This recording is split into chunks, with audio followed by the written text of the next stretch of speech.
নমস্কাৰ গৃহিণী গেছনৰ পাকঘৰলৈ আপোনাক স্বাগতম জনাইছোঁ। আজি দুদিনমানৰ পৰা গাটো মোৰ ইমান ভাল নহয়, কিবা চৰ্দি ভাৱ হৈ আছে। সেয়েহে দেউতাকে অকণমান লোকেল মুৰ্গী মাংস আনিছে আৰু সেইখিনি মই জাল কৰি বনাম বুলি ভাবিছোঁ, একেবাৰে ঘৰুৱা পদ্ধতিৰে। ইমান কিনা পেকেট মছলা মই একো ব্যৱহাৰ কৰা নাই, একেবাৰে ঘৰুৱা মছলাৰে মাংসখিনি মই বনাম বুলি ভাবিছোঁ। তাৰ বাবে মই লৈছোঁ আধা কেজি লোকেল মুৰ্গী মাংস, পিঁয়াজ লৈছোঁ সৰু সৰুকৈ কাটি, 3টা মিডিয়াম সাইজৰ আলু লৈছোঁ, আদা নহৰু পেষ্ট এটা লৈছোঁ, জিৰাৰ পেষ্ট লৈছোঁ, কেঁচা জলকীয়াৰ পেষ্ট লৈছোঁ সৰু চামুচেৰে 1 চামুচ, আৰু জালুক পিচি লৈছোঁ, কিছুমানে গোলমৰিচ বুলিও কয়, এয়া সৰু চামুচেৰে 1 চামুচ, আৰু নিমখ সোৱাদ অনুসৰি দিব পাৰে। মাংসখিনি মই আধা ঘণ্টাৰ বাবে হালধি আৰু মিঠাতেলেৰে মেৰিনেট কৰি থৈছিলোঁ। মাহঁতে সৰুতে আমাক কাহ চৰ্দি হ'লে এনেদৰে ঘৰুৱা মছলা ব্যৱহাৰ কৰি জাল বনাই খুৱাইছিল আৰু সঁচাকৈয়ে খাবলৈ খুবেই ভালো লাগিছিল। সেয়েহে আজি ময়ো তেনেদৰে বনাবলৈ লৈছোঁ আৰু ভাবিলোঁ ৰেচিপিটো আপোনালোকৰ লগতো শ্বেয়াৰ কৰোঁ।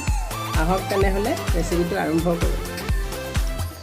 এয়া তেল গৰম হ'লে এতিয়া মই কাটি থোৱা পিঁয়াজখিনি ইয়াতে দি দিছোঁ। এয়া পিঁয়াজ ৰঙচুৱা হৈ গ'ল। এতিয়া ইয়াত মই আদা নহৰু পেষ্টখিনি দি দিছোঁ।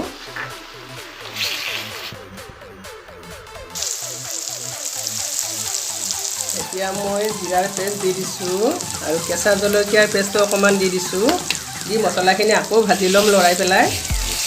এয়া মছলাই তেল এৰিলে এতিয়া ইয়াত মই মাংসখিনি দি পেলাই 5 মিনিট সময় মাংসখিনি মই ভাজি ল'ম।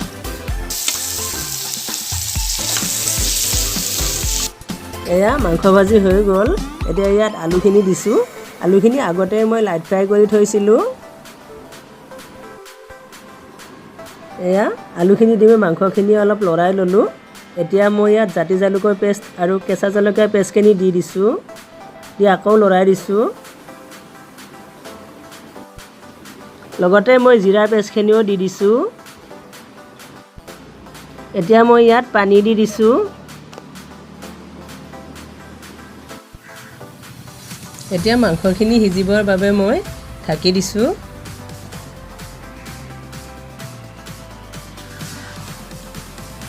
এয়া মাংস ধুনীয়াকৈ উতল আহিছে। এতিয়া মই ইয়াত জাতি জালুকৰ পেষ্টখিনি দি দিছোঁ। এইখিনি মই শেষত দিবৰ বাবে থৈছিলোঁ। কেঁচা জলকীয়াৰ পেষ্ট অকণো থৈ দিছিলোঁ মই দিবৰ কাৰণে। শেষত দিলে বৰ ধুনীয়া এটা কেঁচা জলকীয়া গোন্ধ ওলায়। এইখিনিও দি দিছোঁ আৰু মই মাংসখিনি এতিয়া নমাই থ'ম।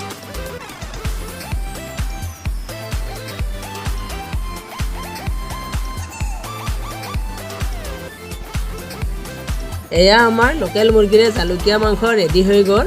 আপোনালোকৰ চৰ্দি হ'লে এনেদৰে জলকীয়া অকণমান বেছিকৈ দি বনাই খাই চাবচোন, আৰু খাই কেনেকুৱা লাগিল মোক কমেণ্ট কৰি জনাব। মোৰ ভিডিঅ'টো চোৱাৰ বাবে ধন্যবাদ।